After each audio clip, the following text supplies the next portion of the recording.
ఇప్పుడు వచ్చేసి next government 2029లో form అయ్యేదైతే BJP అయితేనే బాగుంటుంది. ఎందుకంటే బీజేపీ చేసే డెవలప్మెంట్ కూడా చాలా బాగుంది.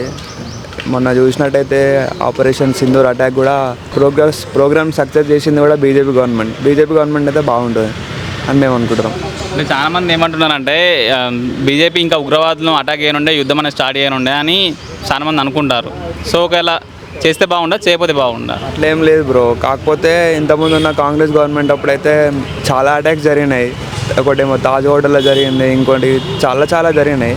అప్పుడు కూడా గవర్నమెంట్ కూడా ఫెయిల్ అయింది. ఇప్పుడు బీజేపీ అయితే జల్దీ సక్సెస్ చేసింది. ఆపరేషన్ సింధూర్ కూడా జల్దీ కంప్లీట్ చేసేసింది ప్రోగ్రామ్ అంతా. ఒకవేళ ఇప్పుడు యుద్ధం ఆపడమే బెటర్ అంటావా? యుద్ధం ఆపడమే బెటర్. ఎందుకంటే యుద్ధం మళ్ళీ ఇంకా ఎక్కువైపోయింది అనుకో, ఇండియాకి పాకిస్తాన్కి వార్ బాగా చాలామంది లాస్ అయిపోతారు కదా.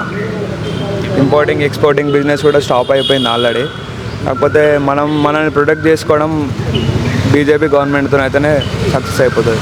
ఇప్పుడు కొన్ని మామూలుగా గవర్నమెంట్ వాళ్ళు ఏమంటున్నారంటే, బయట ఉన్న ప్రజలు ఏమంటున్నారంటే పాకిస్తాన్ అనేది చిన్న దేశం, దాన్ని లేపడెత్తే అయిపోతుంది, ఈ అవసరం దాంతో ఈ పంచాయతీలు ఏందని అదే మాట వస్తుంది అనుకుంటోళ్ళు. కాకపోతే ఇండియాలో ఉన్న ప్లేస్ సింధుని పాకిస్తాన్ కబ్జా చేసింది కాబట్టి అప్పుడు గవర్నమెంట్ ఏం చేయలేకపోయింది. కాకపోతే ఇప్పుడు జమ్మూ అండ్ కాశ్మీర్ కూడా కలుపుకోవాలని చూస్తుంది. కాకపోతే మన గవర్నమెంట్ ఫైట్ చేసి మనది మనం లాక్కోవడానికి చూసుకోవాలి. ఈ మధ్య రాహుల్ గాంధీ కూడా కొన్ని వ్యాఖ్యలు చేస్తున్నాడు.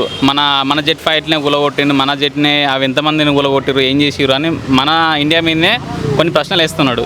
దీనికి పాకిస్తాన్ వాళ్ళు మాకు సపోర్టింగ్గానే మాట్లాడుతున్నట్టు వాళ్ళు అనుకుంటున్నారు. సో దీని మీద అట్లేం లేదు బ్రో. మన గవర్నమెంట్ని మనం ప్రొటెక్ట్ చేసుకోనికి వాళ్ళని అనడానికి మనకు ఛాన్స్ ఏం లేదు కదా. మనకు కరెక్ట్ ఉంటే వాళ్ళని అనడానికి మనకేం మనం పాయింట్ అవుట్ చేయం కదా వాళ్ళని. ఒకవేళ రాహుల్ గాంధీ గారు ఉంటే ఎట్లుంది?